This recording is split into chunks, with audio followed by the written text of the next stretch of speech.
여러분, 우리가 세상 살면서 취할 것과 버려야 될 것들이 많아요.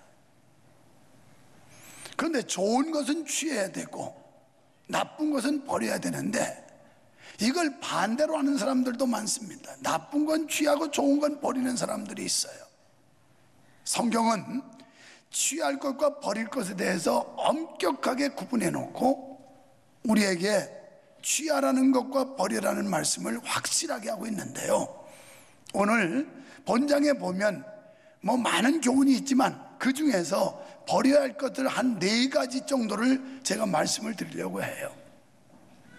또 오늘 22장부터 24장까지 보면 이 잠언서 솔로몬이 지은 게 아니고 또 다른 지혜자가 기록한 말씀으로 이렇게 우리에게 확인시켜주고 있어요.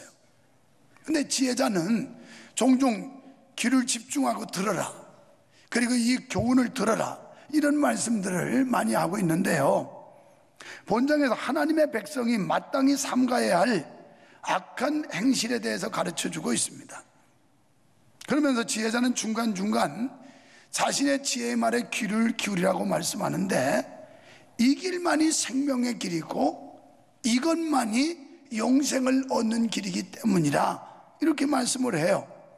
여러분, 본문을 통해서 우리가 버려야 할 악행에 대해서 교훈을 한번 생각해 보면 첫째는 탐심을 버리라는 거예요. 지혜자는 성도가 버려야 할 것 가운데 첫 번째가 탐심이라고 말씀합니다. 그 중에 2절에 보니까 내가 만일 탐식자여든 내 목에 칼을 둘 것이니라. 야, 이거 먹기 좋아하는 사람들 긴장해야 되겠어요. 탐식자여든 목에 칼을 두래요. 그건 뭐라는 거예요? 목줄 끊고 죽으라는 겁니까? 뭡니까? 근데 그 말이 아니라 세번역에 보면 이렇게 기록됐어요. 내 입에 멍을 씌워라. 절제하라는 얘기입니다. 이 먹는 거. 그 이유는 뒤에 설명합니다만은 먹기를 탐하지 말고 식욕을 제어하라, 이런 말씀인데 1절부터 10절에 보면 탐심에 대해 말씀을 하고 있는데요, 음식과 재물을 탐하지 말고 탐심으로 가득 찬 자와 함께하지도 말아라.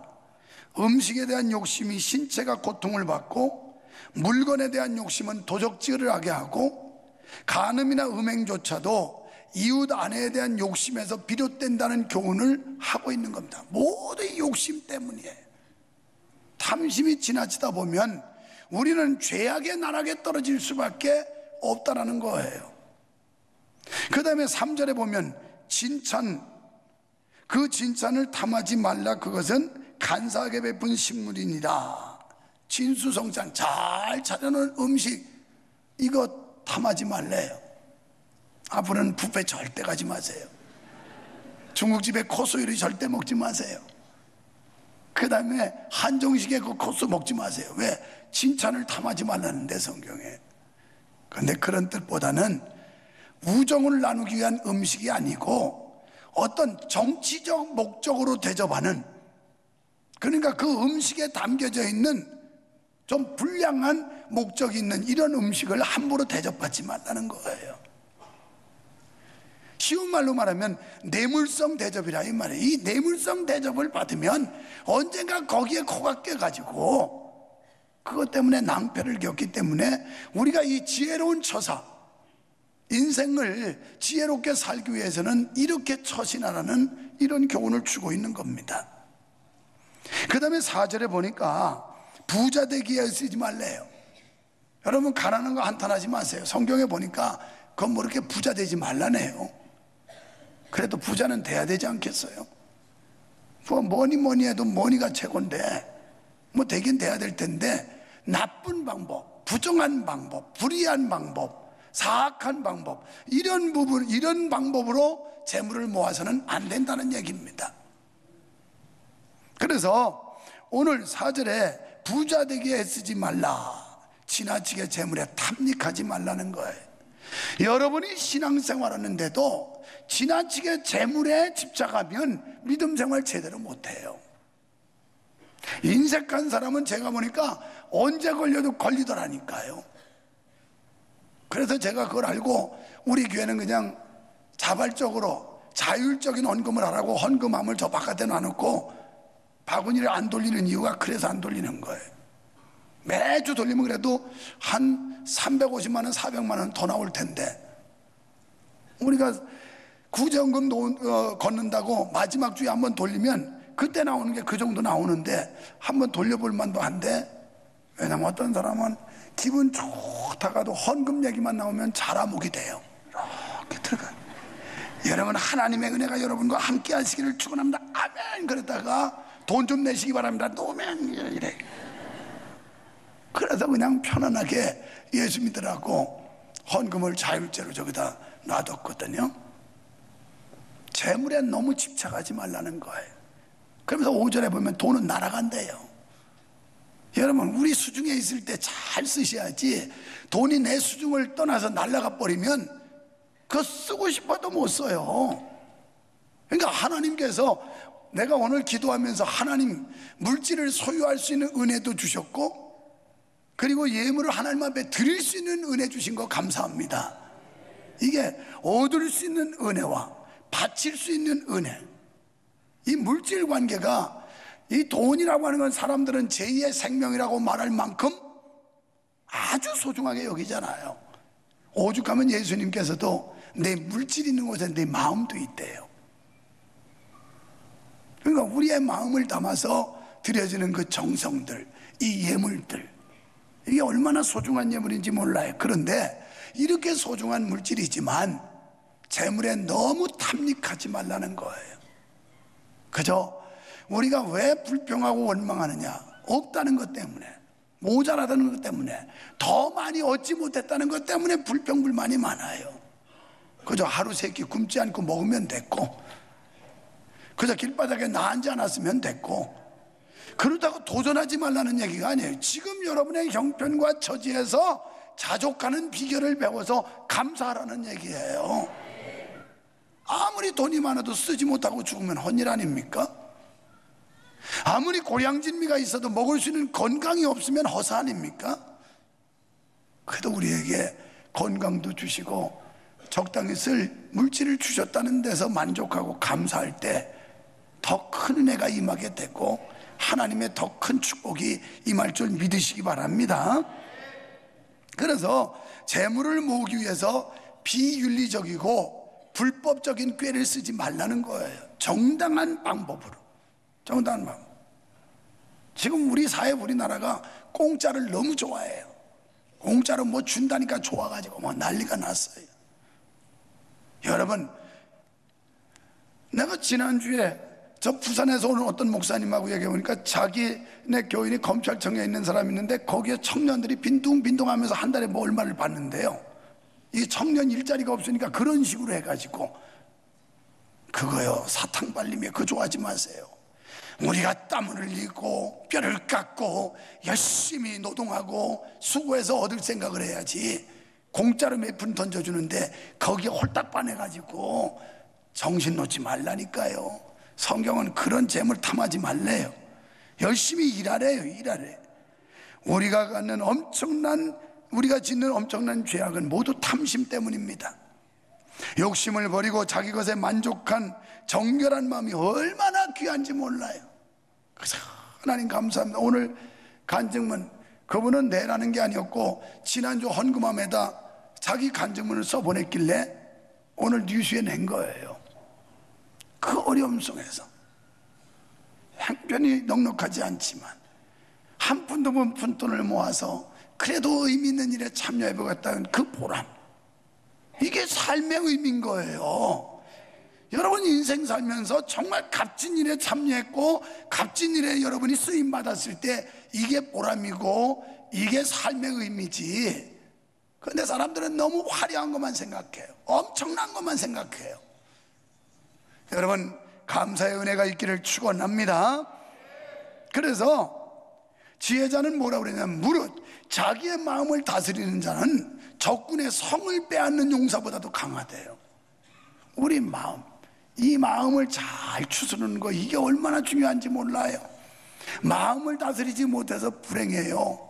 마음을 다스리지 못해서 불편해요. 마음을 다스리지 못해서 가정에 불화해요. 이 마음을 다스릴 줄 알면 행복하게 되는 거예요. 행복하게. 갈라디아서 5장 16절에 보니까 내가 이르노니 너희는 성령을 쫓아 행하라. 그리하면 육체의 욕심을 이루지 아니하리라. 성령의 소욕, 성령의 이끌림 받고 성령의 인도받는 여러분 되시기를 축원합니다. 그러면 육체의 소욕을 이루지를 않아요. 그런데 성령의 이끌림을 못 받으면 자꾸 육체가 강해지는 거예요. 그래서 육적인 사람이 돼요. 사도 바울은 그랬습니다. 나는 날마다 죽는다고. 자아를 죽이는 일이 믿음 생활하는 거고요. 그는 내 속에 두 마음이 싸운다고 그랬어요. 하나는 육체의 소욕, 하나는 성령의 소욕. 그래서 기도 열심히 하고 하나님의 말씀 듣고 읽고 은혜가 충만하면 성령이 충만해서 성령의 소욕에 따라 살지만, 그러지 않을 때는 육체의 소욕으로 자꾸 가게 돼 있어요. 마치 지남철이 어느 것이 자석이 세냐, 자력이 세냐에 따라서 쇠붙이 가까이 있는데, 가운데 있는데 그걸 끌어가듯이 육체의 소욕이 세면 우리의 영혼을 자꾸 육적인 사람, 성령의 소욕이 세면 우리를 영적인 사람으로, 이렇게 차이가 나는 거예요. 어떤 사람이 하나님한테 물어봤다네요. 하나님 앞에 10억은 어느 정도나 됩니까? 그랬더니 하나님이 아이 그거야 푼돈이지 뭐 그랬대요. 그러면 하나님께는 1000년은 어떻게 됩니까? 야 그건 1초밖에 안 된다. 그랬더니 이 사람이 그때부터 하나님 푼돈 좀 주세요, 푼돈 좀 주세요, 계속 애원을 했어요. 10억이 푼돈이니까. 그랬더니 하나님께서 1초만 기다려라. 오늘 우리식으로 계산하니까 문제예요. 하나님 쪽에서 하나님 방식으로 계산을 해야 되는데 항상 내 쪽에서 자기 주관적인 생각을 가지고 계산하니까 문제라는 거예요.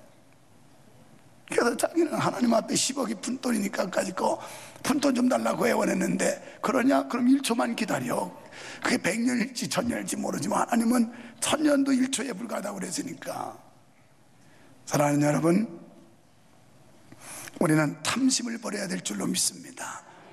탐심을 버릴 때 남을 배려할 수 있고, 다른 사람에게 덕을 세울 수 있고, 다른 사람에게 존경받을 수가 있어요.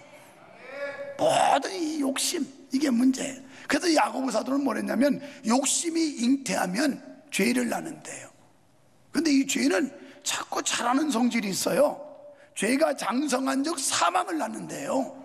죄의 결과는 뭐냐? 사망이에요. 그래서 우리는 이 죄의 싹을 아주 그냥 어릴 때보다 막 아주 이겨가지고 없애버려야 돼요. 없애버려야 돼요. 조선 박살 내야지 내비두면 이 죄가 자꾸 자라난다니까요. 그래서 결국 우리를 사망에 이르게 하는 거예요. 근데 그 원인이 뭐냐? 욕심이에요. 감사하지 못하는 거 욕심 때문이에요. 화목하지 못하는 거 욕심 때문이에요. 그래서 다른 사람을 배려하지 못하는 거 다 욕심 때문에, 자기 중심적으로. 교회 생활하면서 불평불만한 사람 전부 욕심 때문이에요. 내가 볼 때는. 왜? 자기 욕심 충족 안 된다고 막 중얼중얼 하고 막 십전대고 땅 개나리 보따리 뭐 해가지고 이러고, 욕심 때문에. 탐심을 버리시기를 축원합니다. 두 번째는 음주를. 나 이거 이런 대목 나올 때마다 설교하기가 얼마나 부담스러운지.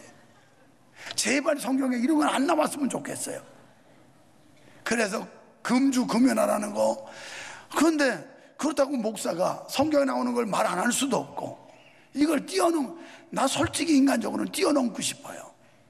그러니까 아직도 이거 해결 못한 분들 불쾌하지 말고, 지금 교회를 수십 년 다녔으면서도 아직까지도 군불대는 분들, 그래서 콧구멍이 굴뚝이 돼가지고 여기 입은 아궁이가 되고 여기다가 막 군불을 떼서 연기가 푹푹푹 나는 사람들, 요새 날씨가 영상이라 다행히 안 뗄 것 같은데 모르겠습니다.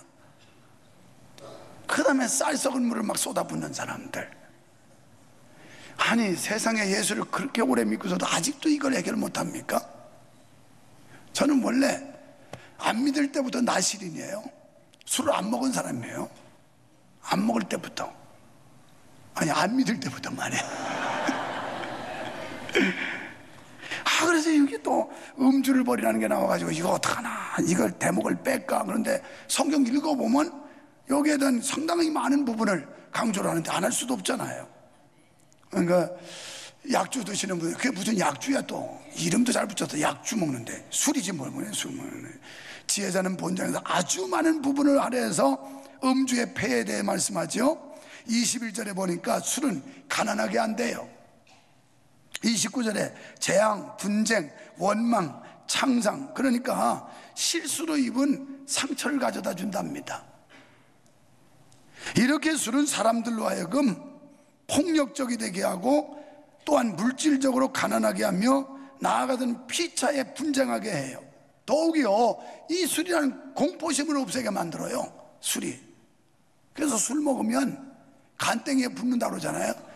아니 계속 먹으세요. 그럼 간땡이 부서 죽습니다. 이제 왜? 술 많이 먹으면 간 경화, 간암 걸려 죽으니까 아주 죽으려고 작정한 사람은 계속 아주 맨날 그냥 먹어. 아주 맨날 그냥 깔때기고다 이렇게 넣고 계속 들어부어 아주.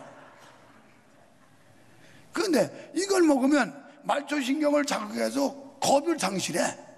간땡이가 먹어가지고. 그래서 사고를 쳐도 아주 모질게 치고 범행을 해도 아주 모질게 하고 이 나쁜 짓을 해도 두려움을 못 느껴요, 술 먹으면. 그래서 술김에 죄를 짓는 거예요. 그 결과 얼마나 치명적인지 32절의 말씀 보니까 뱀, 독사에 비유할 정도의, 이것이 마침내 뱀같이 물 것이요 독사같이 쏠 것이다 그랬어요. 굳이 예를 들지 않아도 우리 주변에 이런 일들은 비일비재합니다. 근데요, 술을 끊기가 쉽지를 않아요, 알코올 중독이 되면. 그래서 31절에 포도주는 붉고 잔에서 번쩍이며 순하게 내려가나니, 그래서 술이 술술 내려가죠. 술술 그냥 들어보면 얼마나 술술 내려가는지. 그래서 술이라고 그랬나? 나 모르겠는데 여기 보니까 이 술을 붉고 잔에서 번쩍이며, 포도주들 많이 마실 텐데 거기 보면 양주 뭐 그래가지고 핑크빛으로 잔에다 착 하니까, 나는 뭐 우리 성도들 가보면 양주병을 막 진열해 놨는데 절대 그분들은 먹으려고 하는 게 아니라 이걸 못 먹는데 한이 맺혀서 보고 있는 걸로 난 알아요. 내가 예수를 안 믿었으면 다 먹었을 텐데 예수 믿는 것 때문에 못 먹어서 한 맺혀서 그냥 쳐다라도 보고 있자. 그래서 거실에다가 쫙 장식해 놓은 줄 알으니까 또 이제 그것 때문에 아이고 목사님이 또 양주병 보면 어떡하나, 신방 못 받겠네, 그런 사람은 없겠죠. 이미 내가 다 봤으니까. 여러분, 우리 한국 문화 속에서 그걸 먹느냐 안 먹느냐가 중요한 게 아니라 적어도 교회 다니는 사람, 신실한 신자라고 하면 이 두 가지 금기사항은 누구나 한다, 이렇게 인식이 돼 있잖아요. 그게 우리나라 이 기독교 문화 아닙니까? 그렇다면 이것을 해서 하나님께 영광이 되느냐, 사람들에게 덕이 되느냐를 생각해야죠. 고린도전서 10장 31절에서 너희가 먹든지 마시든지 무엇을 하든지, 직장 생활하든지 사업을 하든지 밥을 먹든지 뭘 하든지 마시든지 음료수를 마시든지 하나님의 영광을 위해 하라는 게 성경의 가르침 아니에요? 이게 구별된 삶이에요. 적어도 기독교인이라면 그렇게 살아야 돼요. 할렐루야. 여기 우리 집사님 여기 이제 장본인이 있으니까 얘기하는데, 대령으로 예편해가지고 어저께 정말 군의 그 장교들끼리 아주 기묘한 모임, 이거 빠지면 정말 이건 뭐 욕을 바가지로 먹는 이런 모임인데, 지난주 설교를 듣고 결단한 거예요, 부부가. 우리 그 모임 취소하자, 가지 말고 목사님 말씀에 순종해서 육군훈련소 가자. 그 바람에요, 그 모임이 해체돼 버렸대요. 아니, 한 번 그냥 빼진 게 아니고 군인 정신도 그런가 봐요. 야, 우리 이 모임 해체해버리자. 김아무개가 오늘 해체시켰으니까. 잘했어요. 원래 예수 믿으려면 끊는 건 끊어야 되는 거예요. 세상 줄을 끊어야 돼. 배가 이 정박한 자리에서 항해를 하려면 이 부두에 묶어놓은 줄을 끊어야 나가지. 그렇지 않으면 나가지는 못해요. 우리가 불신앙 속에 믿음 없을 때 있었던 이 줄들을 끊어버리지 않으면 저 천국을 향해 나가는데 지장이 얼마나 많은지 몰라요. 나 솔직히 이 설교하고 싶지 않다고 그랬어요. 이제 그만할래요. 세 번째는 불효를 버려야 됩니다. 불효. 기독교는 효의 종교예요. 그래서 우리 기독교인들 부모를 공경하는 건 당연한 도리입니다. 이것은 교회 안에서도 어르신들을 잘 섬기고 공경해야 될 그런 책임이 있고 의무가 있어요. 부모님들은 한결같이 자식 잘 되는데 소망이에요. 당신보다도 자식이 건강하고 자식이 형통하고 자식이 잘 되기를. 그리고 믿음의 부모들의 최고의 소망이 있다면 자기 자식들이 믿음의 유산을 물려받고 믿음의 대물림하는 거, 이게 부모님들의 소망인 줄 믿으시기 바랍니다. 그래서 젊은이들이 잘 믿어야 돼요. 잘 믿어요. 또 신앙을 가진 부모들이 이런 정신을 가지고 자녀들을 교육을 해야 돼요. 믿음에 바로 서도록 말해요. 26절에 보니까 부모의 마음을 헤아리라는 겁니다. 내 아들아, 내 마음을 내게 주며 내 눈으로 내 길을 즐거워할지어다. 25절에 내 부모를 즐겁게 하며 너 낳은 어미를 기쁘게 하라. 24절 의인의 아비는 크게 즐거울 것이요 지혜로운 자식을 낳은 자는 그를 인하여 즐거울 것이니라. 여러분, 부모님 돌아가신 뒤에 효도할 생각 말고 살아생전에 효도하시기를 바랍니다. 원래 제사법이 불효자식이 만들어내는 게 제사예요. 생전에 효도 못해서 한 맺혀가지고 고량진미 갖다 놓고 그러고서 절구벅구벅 하는 게, 그게 제사 유래가 거기서 나온 거예요. 우리는 부모님은 생전에 계실 때 용돈 한 푼이라도 드리고 고기 한 근이라도 사다 드리고, 이게 진정한 효도인 거예요. 연세 드신 분들 교회 다니라고 그러면 아이고 자식들 교회 나가는 거 반대하는 이유도 나 죽으면 찬물 한 그릇도 안 떠놓을까 봐 나는 그래서 교회 반대한다고. 그까지 그 죽은 뒤에 찬물 말로 갖다 놔도 소용없어요. 출애굽기 20장 1절 12절이나 에베소 6장 1절 이하에 보면 부모 공경에 대한 말씀이 나와요. 그래서 우리 믿는 사람들 철저하게 부모 공경해야 돼요. 네 번째, 빨리빨리 가야 되겠다. 음행을 버려야 됩니다. 중요한 거예요. 지혜자는 마지막으로 주의 백성이 삼가야 할 악행으로 음행 문제를 들고 있는데, 여러분, 하나님께서 천지를 창조하신 후에 인간의 최초의 제도를 준 게 가정제도예요. 가정. 그래서 남자와 여자가 만나서 가정을 이루고, 이게 사회 구성의 최초의 사회입니다. 때문에 이 제도가 얼마나 거룩하고 신성한 제도인지 몰라요. 그런데 음행은 바로 이런 신성한 결혼 제도를 파괴하는 무서운 악행이 됩니다. 먼저 음행은 부부 사이의 신성한 혼인 계약을 파괴하고, 음행한 자는 배우자뿐 아니라 하나님과의 관계도 단절되는 겁니다. 그리고 가정의 평화도 파괴해요. 부부관계뿐 아니라 자녀와 부모 사이도 파괴됩니다. 가정의 질서도 서서히 무너지기 시작합니다. 바로 이것이 음행이 만연한 가정, 음행이 만연한 사회의 병폐예요. 이 사회가 건강해요. 이런 걸 막아야 되는데 이 정부 시책도 그렇고 사회도 그렇고 이런 걸 조장질을 하고 있어요. 지금 이건 무서운 시대예요. 왜냐하면 음료는 깊은 구렁이요 함정과도 같다고 말씀하고 있어요. 27절 28절에 보면 말씀은, 여기 이 말씀은 짐승을 사냥하기 위해 파놓은 목이 좁고 속이 깊은 구덩이를 가리키는 거예요. 한 번 빠지면 못 나온다는 거예요. 한 번 들어가면 죽어요. 죽어. 이렇게 음료에게 한 번 사로잡히면 결국 그 유혹에서 빠져나오기가 쉽지 않다는 겁니다. 성도 여러분, 우리가 생각하는 것이 무엇이고 바라보는 것이 무엇이냐에 따라서 우리의 인생은 결정이 되는 거예요. 그래서 골로새 3장 2절에 보니까 위의 것을 찾아라. 위를 봐야 돼요. 위. 여러분, 모든 신문들은 태양을 바라봅니다. 태양으로부터 영양분을 공급받기 때문에 우리도 마찬가지로 주님을 바라봐야 돼요. 주님. 그래도 주바라기가 돼야 돼요. 주바라기. 해바라기가 동쪽, 아침에 해 뜰 때는 동쪽 봤다가 해질 때는 서쪽 본다는 것처럼 우리들도 늘 주님을 바라보는 주바라기가 돼요. 주바라기. 그래서 주님이 뭐라고 말씀하시나, 주님이 어떻게 인도하시나, 주님의 뜻을 따르고 주님의 명령에 순종하고 하나님의 영광 위에 사는 여러분 되기를 축원합니다. 결론적으로 우리는 늘 위기의식을 가져야 돼요. 늘 긴장해야 된다는 말이에요. 저도 위기의식을 가져야 돼. 신앙이 떨어지지 않도록, 변질되지 않도록, 여러분들도 믿음이 실패하지 않도록 긴장해야 돼요. 방심은 금물이에요. 언제 무너질지 몰라요. 그 믿음 언제 떠날지 몰라요.